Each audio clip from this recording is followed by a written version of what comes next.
Astrologer Ramakrishna Ghosh. আমার এই channel অর্থাৎ অ্যাস্ট্রোলজার রামকৃষ্ণ ঘোষ চ্যানেলের পক্ষ থেকে জানাই আপনাদের সকলকেই স্বাগত। আশা করি ঈশ্বরের কৃপায় আপনারা সকলেই ভালো আছেন। আমি বিভিন্ন রাশির মাসিক রাশিফল নিয়ে আলোচনা করছিলাম। আজকে আমার আলোচনা বৃষ রাশির কয়েকটি ভবিষ্যৎবাণী, যা 100% সত্যি হবেই।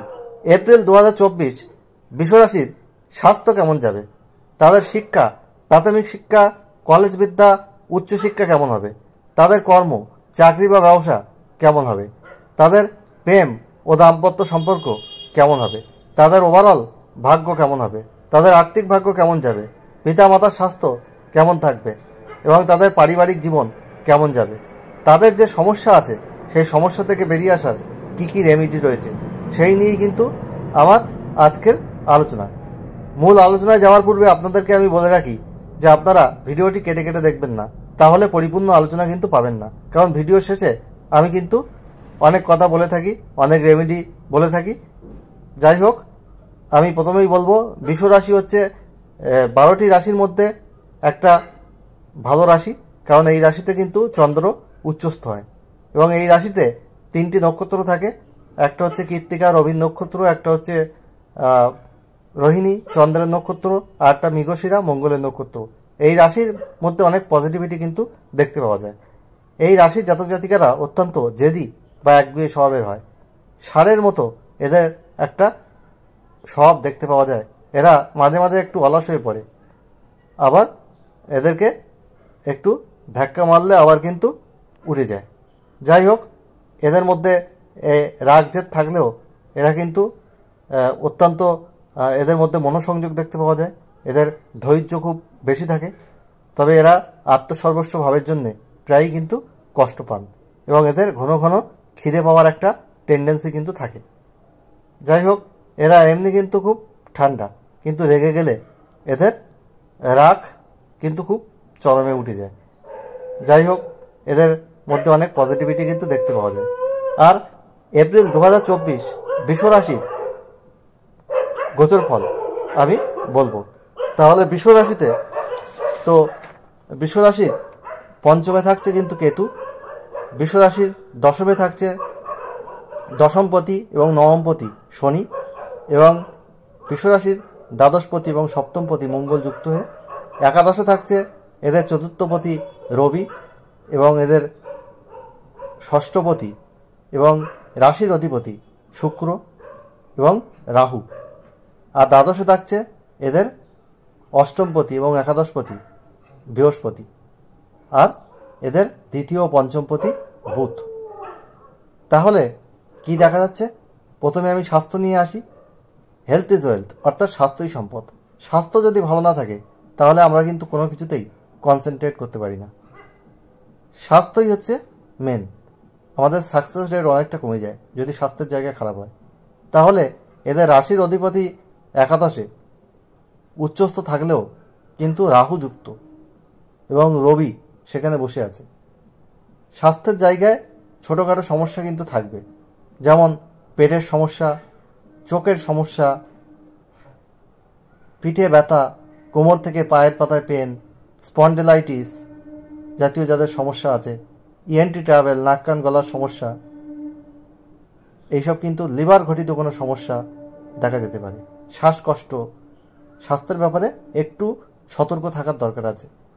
নিয়মিত সুষম খাদ্য আহার করা উচিত, শরীরচর্চা, যোগব্যায়াম, নিয়মিত হাঁটাচলা করা উচিত এবং স্বাস্থ্যের বিষয়ে আপনাদের সচেতন থাকতে হবে।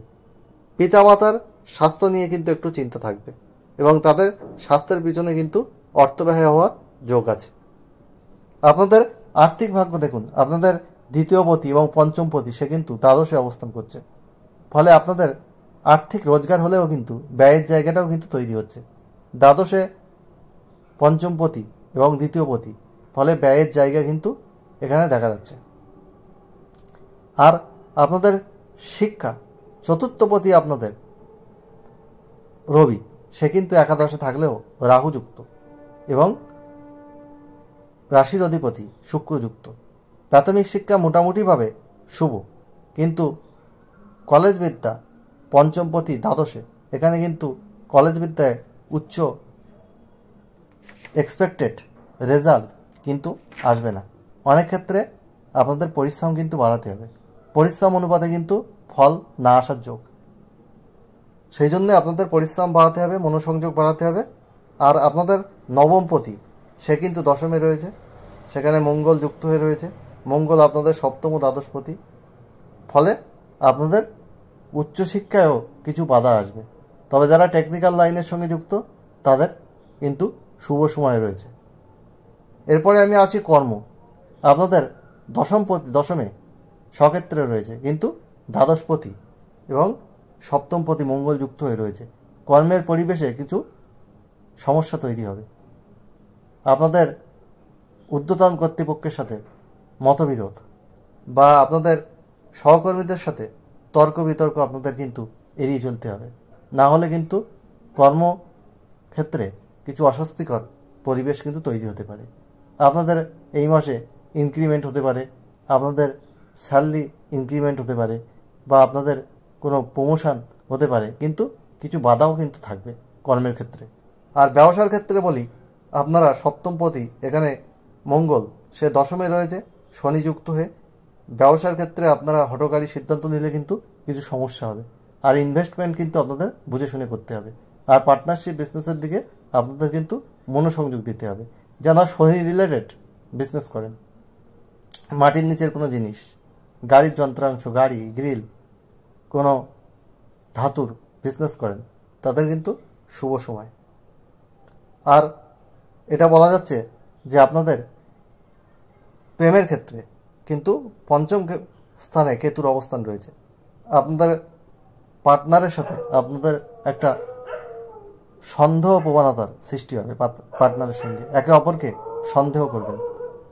এবং আপনাদের পঞ্চমপতি বুধ সে কিন্তু দ্বাদশে আছে, কিছু মনোমালিন্য হওয়ার যোগ রয়েছে পার্টনারের সাথে। কোনো গুপ্ত প্রেম আপনাদের এসে কেটে যাওয়ার কিন্তু যোগ রয়েছে। প্রেমের ক্ষেত্রেও খুব একটা শুভ বলা যায় না, যদিও রোমান্টিকতার যোগ রয়েছে, কিন্তু অসুবিধাও রয়েছে। আপনাদের সপ্তমপতি দশমে রয়েছে শনি যুক্ত হয়ে, ফলে আপনাদের মধ্যে মতবিরোধ হতে পারে।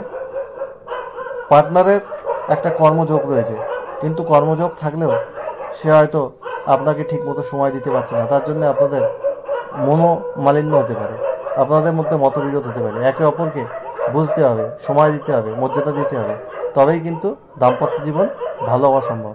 নতুবা কিছু সমস্যা কিন্তু আপনাদের দেখা যাবে দাম্পত্য জীবনে। আর যেটা দেখা যাচ্ছে, আপনাদের পিতামাতার স্বাস্থ্য নিয়ে একটু চিন্তা থাকবে, সে বিষয়ে আপনাদের মনোসংযোগ রাখতে হবে। আর আপনাদের ওভারঅল ভাগ্য উন্নতিতে একটু কিন্তু বাধা হবে, কারণ শনি মঙ্গল যোগ এখানে তৈরি হয়েছে। নবমপতি দশমে মঙ্গল যুক্ত হয়ে রয়েছে, ভাগ্যের উন্নতিতে কিছু বাধা রয়েছে। সবসময় যে ভাগ্য আপনাদের সহায়ক হবে এমনটা কিন্তু নয়। একাদশে তিনটি গ্রহের অবস্থান, রাশির অধিপতি শুক্র একাদশে উচ্চস্থ থাকছে, সেখানে রাহু যুক্ত হয়ে রয়েছে। বন্ধু বান্ধবদের সহায়তা আপনারা পাবেন, তবে আপনাদের কিছু সতর্ক থাকারও কিন্তু প্রয়োজনীয়তা রয়েছে সেক্ষেত্রে। আর আপনাদের যে পঞ্চমপতি সে দ্বাদশে রয়েছে, ফলে সন্তানের পড়াশোনার জায়গায় কিছু অসুবিধা, সন্তানের মনোসংযোগে কিছু অসুবিধা, সন্তান আপনার অবাধ্য হয়ে যেতে পারে। সেই সব বিষয়ে আপনাদের খেয়াল রাখতে হবে, এবং সন্তানের শারীরিক বিষয়েও আপনাদের কিন্তু খেয়াল রাখার প্রয়োজন রয়েছে। এই হলো বৃষরাশির এপ্রিল 2024 কেমন যাবে তার একটা জিস্ট। আর আপনাদের যে সমস্যা রয়েছে সেটা থেকে বেরিয়ে আসার জন্যে আপনাদের প্রতিদিন স্নানের পর সূর্য প্রণাম করতে হবে, সূর্য মন্ত্র সহযোগী 7 বার। ওং জবাকুসুম শঙ্কাশং কাশ্যপেয়ং মহাদৌতিম ধান্তারিং সর্পাপাগ্নং প্রণতস্মি দিবাকরাম। আর বুধের বীজ মন্ত্র প্রতিদিন পাঠ করুন 5 বার। ওং ব্রাম ব্রিম ব্রুম স বুধায় নম। আর যেটা করবেন, আপনারা প্রতিদিন হনুমান চাল্লিশা বা প্রতি মঙ্গলবার হনুমান চাল্লিশা পাঠ করুন, তাহলে কিন্তু আপনারা শুভ ফল পাবেন। আর প্রতিদিন সূর্যাস্তের পর শনির বীজ মন্ত্র পাঠ করুন পশ্চিম দিকে মুখ রেখে। ওং রাম প্রিম প্রোম শনিশ্চরায় নমঃ। তাহলে আপনারা কিন্তু অনেক সুফল পাবেন। আর আপনারা নীল, আকাশী, সাদা, সবুজ এইসব রং বেশি ব্যবহার করুন, তাহলে আপনাদের পজিটিভিটি বাড়বে। যাই হোক, আমি পিএইচডি, আমি একজন কলেজের অধ্যাপক, আমি কম্পিউটার সায়েন্সের অধ্যাপক এবং আমার গেট নেট সেট সব কোয়ালিফাইড। আমি একজন ওয়েল কোয়ালিফাইড অ্যাস্ট্রোলজার। আপনারা যদি সঠিক তথ্য পেতে চান তাহলে এই চ্যানেলটাকে আপনাদের সাবস্ক্রাইব করতেই হবে। ভালো লাগলে অবশ্যই ভিডিওটিতে লাইক, কমেন্ট এবং শেয়ার করে সবাইকে দেখার সুযোগ করে দিন এবং বেল আইকনে প্রেস করে রাখুন, যাতে নতুন ভিডিও আপলোড হওয়ার সাথে সাথে আপনাদের কাছে নোটিফিকেশান পৌঁছায়। এপ্রিল মাসে বিশ্বরাশির কিছু সমস্যা রয়েছে, আবার কিছু ভালো দিকও রয়েছে। আপনাদের যেমন বিদেশ ভ্রমণের একটা যোগ পাওয়া যাচ্ছে, কানেকশন পাওয়া যাচ্ছে। আপনাদের মনের ইচ্ছা কিছু পূরণ হওয়ার যোগ রয়েছে। এরকম অনেক ভালো দিক রয়েছে, আবার কিছু খারাপ দিকও রয়েছে।